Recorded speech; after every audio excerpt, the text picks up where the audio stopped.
physical therapy, a little termitology, transformational zone and zonation of pitching mechanics. So what I'm here today to share with you is my approach and my strategy to looking at the three-dimensional biomechanical sequencing of mechanics via pitching, specifically for pitching today. Not here to chat about all the potential problems that we can see and what we're going to do to troubleshoot. This is intended to be used for coaches, for kids, athletes, as well as clinicians, practitioners, to be able to help address deficits and what they're seeing or what they're not seeing throughout these transformational zones. So my foundation is one that's built upon truth with being an applied functional scientist. The unique thing about truth is that truth does not change, but our perspective of it does. Today it's very hard for us to be able to sort through the many things that are advocated, taught, sold by all these pitching coach gurus and whatnot. I'm not a pitching coach. I'm a biomechanist. I'm a physical therapist. And my perspective is one that is deeply embedded in cellular level function with regards to the healing process, the regeneration process, blended with pathology and what we see, especially today with all the elbow, shoulder, and low back pathologies.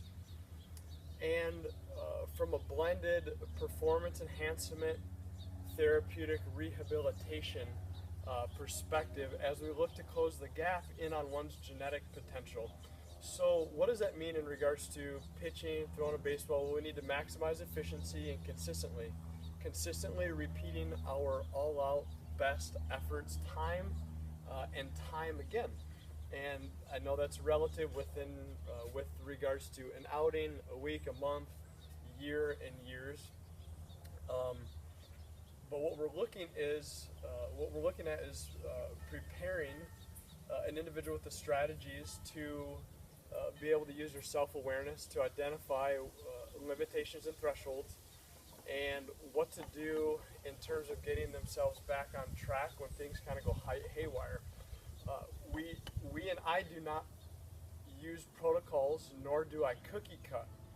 I've had over the years a lot of successful throwing athletes, and the unique thing with them is that they were all very much different with regards to the internal timing mechanisms that they had taking place within them, that they used to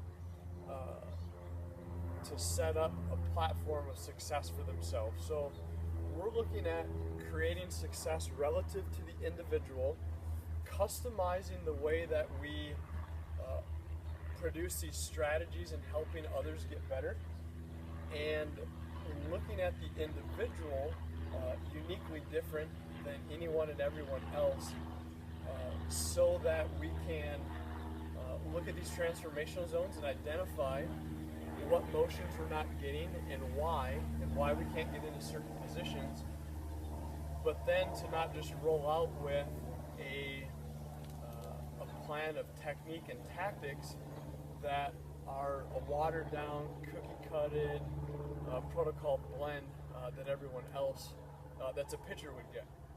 So we want to be very, very specific with regards to how we're intervening, and very, very particular about this base and this foundation of truth that we're building everything else upon. So what we're going to take a look at through kind of these series of consolidated works with regards to functional biomechanics are these transformational zones, these big, what we call loading points. So transformational zones are where we assess, evaluate, and treat, because it's also in these transformational zones that we don't get the motion, that we don't get the three-dimensional loading that we should, that results in injury. They are our identifying common points. It's something that I have created specifically because I think there's a lot of conventionalism that loses the individual in the shuffle, and we start throwing around anecdotal terms and start throwing too many other things in terms of our own sense worth into the mix in terms of kind of cloning our athletes and cloning our pitchers. So we're going to be very specific scientifically with what we call the bone motion, so real motion, and relative motion, the joint motion that we get as a result of bone motion. We'll take a look at in this series going through, because at the professional level, which I was for 6 years, there's a lot of pre-notions that come into play with regards to pitching coaches and what they do, and there's not necessarily a lot of intervention on that end. But if we can collaborate, teams, staffs, kids and athletes, a little bit better with each other and have a little more open conversation with regards to this very precise, integrated and interdependent system of how the body works and how we can all play a role in helping each other all get better with how we're looking at an individual specifically. I think we're all setting ourselves up for some great success ahead. So we're going to be digging into these transformational zones. Big areas that I like to take a look at first. I like to look at, in terms of the mobility and the stability of the feet and the ankles, I like to look at the mobility, stability of the hips as well as the thoracic spine. So those are the areas in the body in which we have a ton of motion readily available. Those are the areas that we see a lot of compensation and a lot of gunkiness. We'll talk a lot about position, and we'll talk a lot about motion, and we'll talk a lot about how if we don't see a certain motion, so I refer to Monstrance, a word that I kind of came up with myself. So mobility, stability, strength, and balance kind of hybrided together, in that appearance can oftentimes be a little bit of a dangerous thing without further detailed inspection.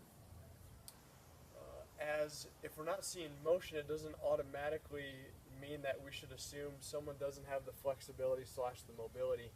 It means that if for some reason they're not able to create that motion. Why is that? What other pathological conditions does this individual have? What's their previous medical history like? What's their training regimen and schedule look like? What's their eating habits look like? What kind of footwear and attire do they put on their feet? How about their functional strength, stability, and their flexibility and mobility? Let's take a look at the integrated approach in terms of where we're successful and where we're limited.